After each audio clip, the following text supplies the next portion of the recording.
নমস্কার বন্ধুরা, আপনাদের সকলকে স্বাগত জানাই আমার চ্যানেল নবান্নের সমাহারে। আজ আবারও আপনাদের জন্য নিয়ে চলে আসলাম একটা দারুণ রেসিপির ভিডিও। আজকেও বানাতে চলেছি সুজি দিয়ে একটা দারুণ স্বাদের ব্রেকফাস্ট রেসিপি। এই রেসিপিটা কিভাবে বানাচ্ছি চলুন তাহলে শুরু করা যাক। দেখে নিই কী কী উপকরণ লাগছে। প্রথমেই রেসিপিটা বানানোর জন্য একটা পাত্রের মধ্যে নিয়ে নিলাম আমি 1 বাটি সুজি, আর এখানে নিয়ে নিচ্ছি আমি 1 বাটি টক দই। এটা আমার ঘরে পাতা দই। এবার এই উপকরণগুলোকে ভালো করে আমি কিন্তু প্রথমে মিক্সড করে নিচ্ছি। তারপর মিক্সড করে নেওয়ার পর এর মধ্যে আমি জল মেশাবো। যেহেতু সুজিটা রয়েছে, সুজিটা একটু ফুলবে, সেজন্য এখানে আমি দিয়ে দিচ্ছি 1 বাটির থেকে অল্প একটু কম জল। এখানে আমি সুজি নিয়েছি 1 বাটি, দইও ব্যবহার করেছি 1 বাটি, আর জলটা ব্যবহার করেছি 1 বাটির থেকে একদম অল্প একটু কম। এবার এই উপকরণগুলো দিয়ে দেওয়ার পর এর মধ্যে দিয়ে দিচ্ছি আমি অল্প পরিমাণ নুন, পরিমাণ মতো নুন, আর দিয়ে দিচ্ছি এখানে আমি চিনি। চিনিটা দিলে খুব সুন্দর একটা টেস্ট ব্যালেন্স হয়, ভাল লাগে খেতে। আর চিনিটা যদি আপনারা একান্তই দিতে না চান সেক্ষেত্রে কিন্তু চিনিটা আপনারা স্কিপ করতে পারেন। আর এখানে আমি চিনিটা দিয়েছি 1/2 চামচের থেকে একটু বেশি। এবার এটাকে দেখুন আমি ভালো মতো ফেটিয়ে নেওয়ার পর 10 মিনিটের জন্য এটাকে আমি রেস্টে রেখে দিচ্ছি। যেহেতু সুজিটা রয়েছে, সুজিটা ফুলে উঠবে।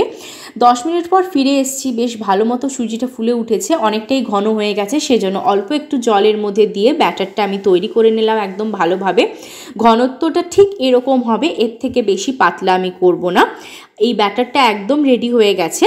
এবার এর মধ্যে দিয়ে দিচ্ছি আমি অল্প পরিমাণ একদম 1 চিমটে বেকিং সোডা। এখানে বেকিং সোডা ব্যবহার করছি, যেটাকে আমরা খাবার সোডা বলি। এখানে কিন্তু আমি বেকিং পাউডার ব্যবহার করছি না। আপনারা কিন্তু চাইলে বেকিং সোডার পরিবর্তে ইনোও ব্যবহার করতে পারেন, কিন্তু এখানে আমি বেকিং সোডাই ব্যবহার করছি। এবার ভালো করে এটাকে ফেটিয়ে নিয়েছি, এটাকে ফেটানো হয়ে গেছে।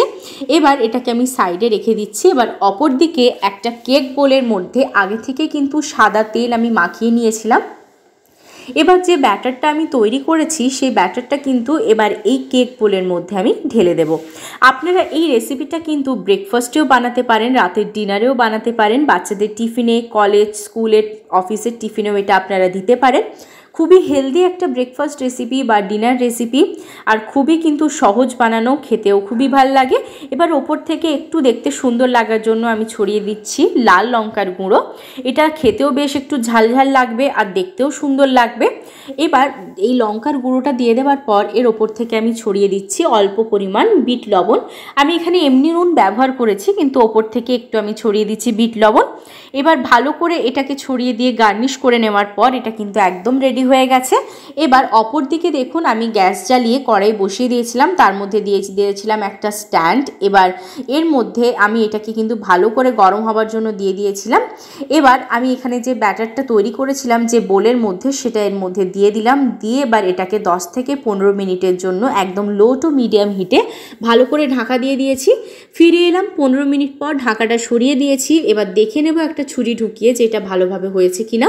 একটা ছুরি ঢুকিয়ে দেখে নিয়েছি, দেখুন এখানে কিন্তু কিচ্ছু লেগে নেই ছুরির গায়ে, মানে খুব ভালোভাবে এটা হয়ে গেছে। এবার এটাকে আমি নামিয়ে নিয়ে একটু ঠান্ডা করে নেব।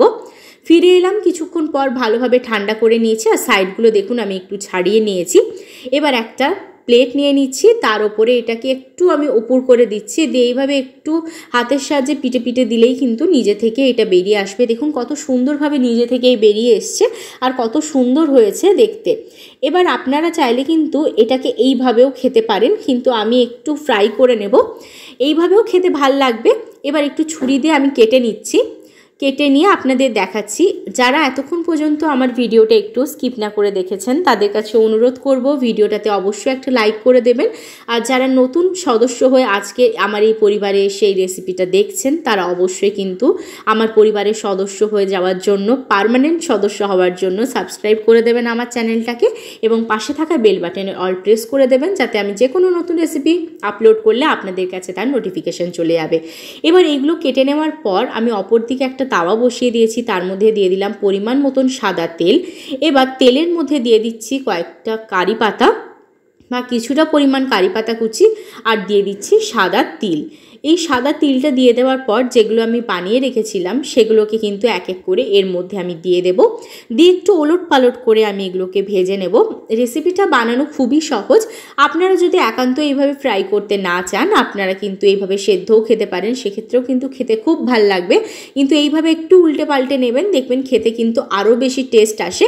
দেখতে যতটা সুন্দর লাগছে খেতে কিন্তু এটা ততটাই সুন্দর হয়েছে। আপনারা বাড়িতে একবার অবশ্যই বানাবেন আর আমাকে কমেন্ট করে কিন্তু জানাতে ভুলবেন না আপনাদের খেতে কেমন লাগলো। আর আমার ফেসবুক পেজ থেকে যারা এই রেসিপিটা দেখছেন তারা অবশ্যই ফেসবুক পেজটাকে ফলো করে দেবেন। যারা জানেন না ফেসবুকে কী নামে আমার পেজ রয়েছে তাদের বলে দিই, ফেসবুকে কিন্তু নবান্নের সমাহার নামেই পেজ রয়েছে। আপনারা যদি পেজ থেকে এই ভিডিওটা দেখে থাকেন তাহলে আপনাদের কাছে অনুরোধ করব অবশ্যই কিন্তু পেজটাকে ফলো করে দিয়ে আমার পাশে থাকবেন। এবার দেখুন এগুলোকে একটু উল্টে পাল্টে দিচ্ছি, উল্টে পাল্টে দিয়ে ভালো করে একটু লাল লাল করে ভেজে নিচ্ছি যাতে ভালোভাবে এই কারি পাতার তিল এগুলো কিন্তু এটার সাথে ভালোভাবে একদম আটকে যায়। আর মুখে যখন এই কারি পাতার তিলটা পড়বে খেতে কিন্তু আরও বেশি ভাল লাগবে। সমস্তগুলো একদম তৈরি হয়ে গেছে। রেসিপিটা যদি আপনাদের ভালো লাগে তাহলে কিন্তু অবশ্যই বাড়িতে বানাবেন, আমাকে কমেন্ট করে জানাতে ভুলবেন না। আর ভালো লাগলে রেসিপিটা অবশ্যই লাইক শেয়ার কমেন্ট আর সাবস্ক্রাইব করতে ভুলবেন না। সাবস্ক্রাইব করার পর পাশে থাকা বেল বাটনের অল অবশ্যই প্রেস করে দেবেন যাতে আমার চ্যানেলে যে কোনো নতুন রেসিপি আসলে তার নোটিফিকেশন আপনারা আগে পেয়ে যান। ভালো থাকবেন, সুস্থ থাকবেন, আবার দেখা হচ্ছে নতুন রেসিপির সাথে।